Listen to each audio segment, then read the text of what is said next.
On me demande souvent comment on peut être batteuse alors qu'autour de moi tout est muet. La seule réponse se tient à un seul nom, Joey Jordison. Il n'était seulement pas le batteur le plus rapide de la planète, mais un homme qui transformait la douleur en rythme. L'ombre en lumière, entre son masque de Slipknot et ses maquillages avec les Mother Dolls, ses tournées épiques, Joey redéfinit ce que c'est d'être différent. I'm Joey from Slipknot. I'm number one and I play the drums.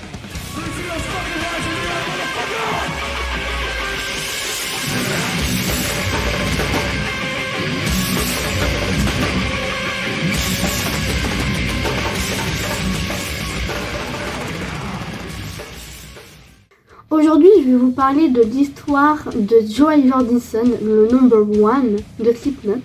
Alors, je ne vais pas parler du groupe de Slipknot, parce qu'il y a déjà beaucoup de vidéos qui parlent de l'histoire en elle-même de Slipknot. Je vous conseille énormément celui de Lama Lavlant, qui est une timeline de toute l'histoire, qui est vraiment super intéressante et incroyable à écouter, incroyable à lire, super. Donc je vous conseille pleinement d'aller le voir si vous voulez vraiment une histoire de Slipknot, parce que moi ça va être beaucoup sur Joey Jordison et pas sur Slipknot, même pas sur les Mother Dolls, juste un copier-coller de l'histoire de Joey Jordison, voilà. Donc je vous laisse avec le générique.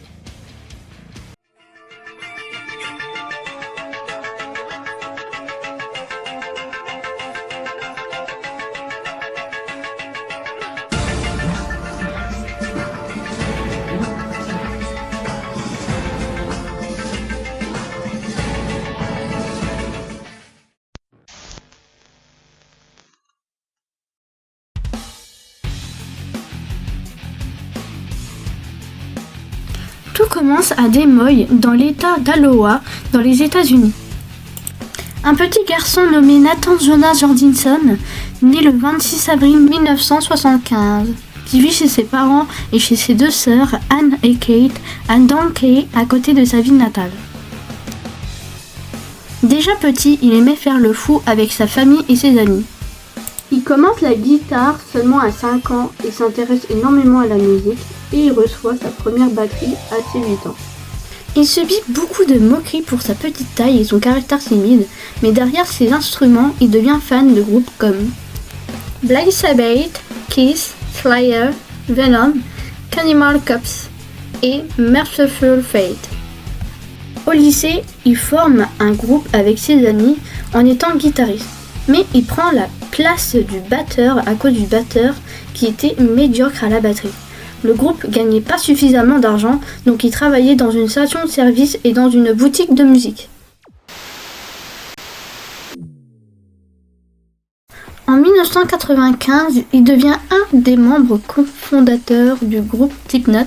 C'est lui qui a trouvé le nom du groupe, qui a créé le logo S-Tribal du groupe, qui a choisi le masque du kabuki, qui est un masque japonais théâtral, qui a donc laissé le sien vide, sans expression au début du groupe. Puis le monde découvre le batteur le plus rapide et précis de sa génération.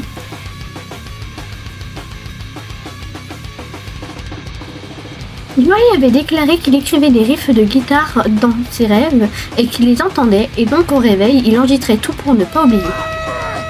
Beaucoup de gens qui interviewaient Joey disaient la même chose, qu'il était une des personnes les plus polies au milieu du métal, qu'il disait souvent monsieur ou madame et qu'il était très très doux dans sa façon de parler. Joey possédait donc une collection de films d'horreur, mais tellement qu'il pouvait en passer toutes ses nuits à regarder des vieux films d'horreur, accompagné de ses chats, qui connaissaient donc toutes les répliques au par cœur.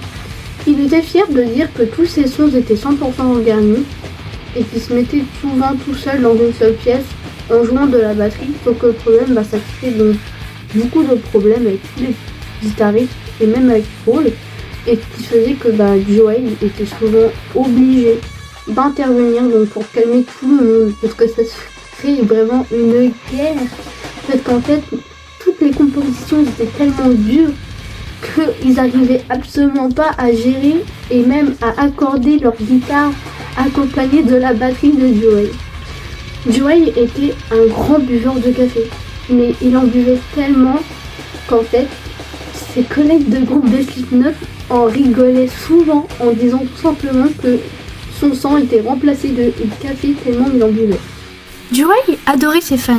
Il lui arrivait de prendre son temps à chaque fin de concert pour faire un autographe, une photo, et disait souvent « Sans eux, je ne suis rien ».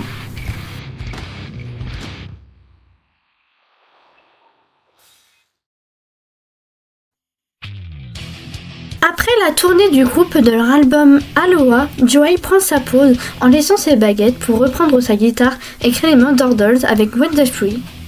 C'est la période du horror punk avec ses maquillages et ses rencontres iconiques. Il devient frère d'armes de Marilyn Manson. Oui, Marilyn Manson. Mais moi j'aurais pas cru. Il apparaît dans ses clips et finit par devenir son batteur pour la tournée en 2010. Les deux icônes de la marge réunies sur scène. C'est incroyable!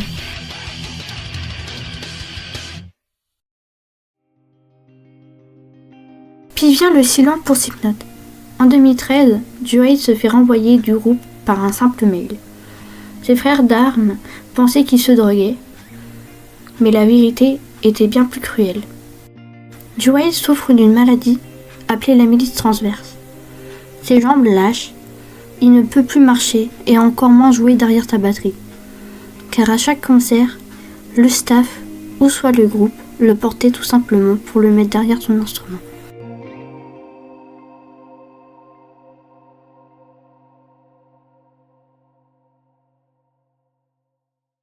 Hello, my name is Joey Jordison from the band Vimic, also in the band Sensatum.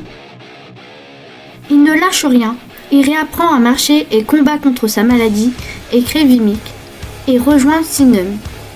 Il collabore avec tout le monde, Metallica pour Red Zombie. Il prouve bien que sa maladie peut freiner le corps, mais jamais l'esprit d'un artiste. Hey, this is Joey Jordison. Please check out Vimic.com. Hope to see you on the road soon. Thank you.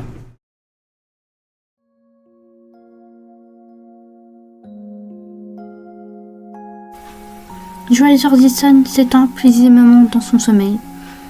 Le monde du métal est dans le plus grand deuil, qui ne s'attendait pas. Perdre un batteur avec ses doubles kits agressifs, brutal et rapide, partir aussi vite. Même si malheureusement il n'est plus là, il reste et il restera toujours le meilleur batteur pour moi. Que ce soit même si c'est mon artiste préféré, ça m'a même donné l'envie tout simplement de connaître mieux la batterie, de connaître plus la rapidité et simplement un peu de changer un peu les rapidités niveau rythme, niveau batterie, que ce soit même pour connaître un peu plus de précision que la rapidité. Ça a aussi tout simplement montré que malgré les maladies, on peut revenir plus fort. Et j'espère pleinement que cette vidéo vous a plu, parce que moi ça m'a j'ai énormément aimé en fait de faire cette vidéo. Même s'il y aura peut-être un peu plus de son que la première vidéo. J'avais un petit problème. Et donc du coup, je ne voyais pas trop l'intérêt de mettre trop de son parce que je ne comprenais pas trop. Et là c'est bon, maintenant j'ai pu comprendre, du coup je mets un peu plus de son, je me le permets. Voilà. Donc j'espère pleinement que mes prochaines vidéos et que cette vidéo vous a plu. Moi je vous dis à bientôt pour une prochaine histoire et une prochaine vidéo. Bisous.